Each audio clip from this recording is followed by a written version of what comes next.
Tamil senior June 1984. Get ready. 10 seconds. 5 seconds. Start. மாண்புமிகு தலைவர் அவர்களே, இங்கு நடைபெற்ற விவாதத்தில் மாண்புமிகு உறுப்பினர்கள் பலரும் கலந்து கொண்டு இந்த மாநிலத்தின் தொழில் வளர்ச்சி குறித்த தங்களுடைய மதிப்பீடுகளை எடுத்து கூறியிருக்கிறார்கள். பேசிய உறுப்பினர்கள் அனைவரும் அவரவர்களுடைய தொகுதிகளில் புதிய தொழில்கள் ஆரம்பிப்பதற்கு இருக்கிற வாய்ப்பு வசதிகளை பற்றி விவரமாக தெரிவித்திருக்கிறார்கள். அவர்களுடைய ஆக்கப்பூர்வமான ஆலோசனைகளை எல்லாம் இந்த அரசு கவனமாக பரிசீலித்து தேவையான நடவடிக்கைகளை மேற்கொள்ள ஆவன செய்யும் என்பதை முதற்கண் தெரிவித்துக் கொள்கிறேன்.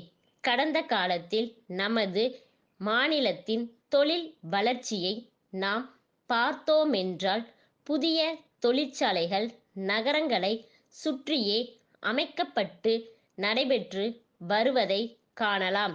அவற்றை நிறுவியவர்கள் அப்போது இருந்த மின்சார வசதி, மூலப்பொருள்கள் கிடைப்பதற்குரிய வாய்ப்புகள், போக்குவரத்து வசதி ஆகியவற்றை கருத்தில் கொண்டு தொழிற்சாலைகளை நகரங்களுக்கு அருகே துவக்கியிருக்கலாம். ஆனால் தற்போது மின்சார வசதியும் போக்குவரத்து வசதியும் எல்லா இடங்களுக்கும் பரவி இருப்பதால் புதிதாக ஆரம்பிக்கப்படும் தொழில்கள் மாநிலத்தில் பரவலாக ஆரம்பிக்கப்படுவதில் எந்தவிதமான சிரமமும் இல்லை. அவ்வாறு செய்தால் ஆங்காங்கே வேலைவாய்ப்பு ஏற்பட்டு வேலையில்லா திண்டாட்டம் குறைவதற்கு வழி ஏற்படும். அதனால்தான் புதிய தொழில்கள் கிராமப்புறங்களில் ஆரம்பிக்கப்பட வேண்டும் என்ற கருத்தை இந்த அரசு அப்போதைக்கப்போது வலியுறுத்தி வருவதோடு அதை செயல்முறைப்படுத்த முழு மூச்சுடன் முயன்று வருகிறது. அந்த முயற்சியின் ஒரு பகுதியாக ஒரு சில பகுதிகள் தொழில் வளர்ச்சியில் பின்தங்கிய பகுதிகள் என அறிவிக்கப்பட்டு அந்த பகுதிகளில் தொழில் துவங்க விரும்பும் தொழில் முனைவர்களுக்கு மத்திய அரசும் மாநில அரசும் பல்வேறு வகைகளில் ஊக்கம் அளித்து வருவதை மாண்புமிகு உறுப்பினர்கள் அறிவார்கள். இதர பகுதிகளிலும் புதிய தொழிலகங்களை ஆரம்பிக்க விரும்புவோருக்கு மாவட்ட தொழில் மையங்கள் ஆலோசனைகள் தெரிவித்து உதவிகளும் புரிந்து வருகின்றன. எல்லா இடங்களிலும் பெரிய தொழில்களை ஆரம்பிக்க முடியாது என்பதால் கிராமப்புறங்களிலுள்ள மக்கள் விவசாயத்தோடு சிறு தொழில்களை துணை தொழில்களாக செய்து தங்கள் வருவாயை பெருக்கிக் கொள்ளத்தக்க வகையில் ஊரக தொழில் வளர்ச்சியில் இந்த அரசு அதிக கவனம் செலுத்தி வருகிறது. அந்த வகையில் ஒரு புது முயற்சியாக பட்டுப்புழு வளர்க்கும் தொழிலுக்கு ஆக்கமும் ஊக்கமும் தரக்கூடிய அளவில் ஒரு திட்டம் வகுக்கப்பட்டு செயல்முறைக்கு கொண்டு வரப்படுகிறது. நமது மாநிலத்தில் கைத்தறி நெசவுத் தொழில் முக்கியத்துவம் வாய்ந்த தொழிலாக இருக்கிறது. வெளிநாட்டினரும் வியந்து பாராட்டத்தக்க முறையில் வனப்புமிக்க பட்டுப்புடவைகளை நம் மாநிலத்திலுள்ள கைத்தறி நெசவாளர்கள் தயாரிக்கிறார்கள். பட்டு நெசவுத் தொழிலுக்கு தேவையான மூலப்பொருளாகிய பட்டினை பெற பட்டுப்புழு வளர்க்கும் தொழில் வளர்ச்சி பெற வேண்டும்.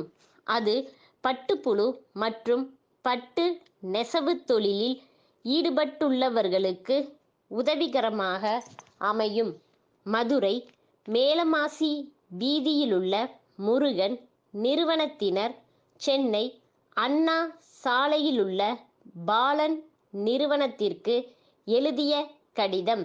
அன்புடையீர், தங்களுடைய நேற்றைய தேதியிட்ட கடிதம் கிடைக்கப் பெற்றோம்.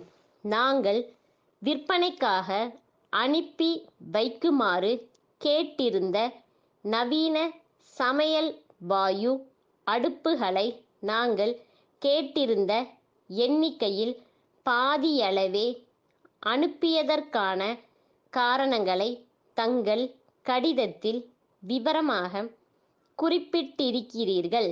மாநில அளவில் மொத்த விற்பனையாளர்களாகிய நீங்களே இவற்றை மிக குறைந்த எண்ணிக்கையில்தான் உற்பத்தியாளர்களிடமிருந்து பெறுகிறீர்கள் என்பதை உங்கள் கடிதம் வாயிலாக அறிந்தோம். நிலைமையை சீர்படுத்த தங்கள் விற்பனை அதிகாரி அடுத்த வாரம் பம்பாய் சென்று உற்பத்தியாளர்களுடன் பேச இருப்பதாகவும் தெரிவித்துள்ளீர்கள். இது சம்பந்தமாக தாங்கள் மேற்கொண்டுள்ள முயற்சியை பாராட்டுவதோடு அதில் வெற்றி பெறுவீர்கள் எனவும் நம்புகிறோம். புதிய பயனீட்டாளர்கள், நீங்கள் மொத்த விற்பனை உரிமை பெற்றுள்ள இந்த வகை அடுப்பின் உயர்தரம், நீடித்த உழைப்புத்திறன் ஆகியவற்றை நன்றாக உணர்ந்துள்ளார்கள். ஆகவே அவர்கள் இந்த வகை அடுப்பையே எங்களிடம் அதிகமாக வாங்க விரும்புகிறார்கள். தங்கள் நம்பிக்கையுள்ள ஸ்டாப்.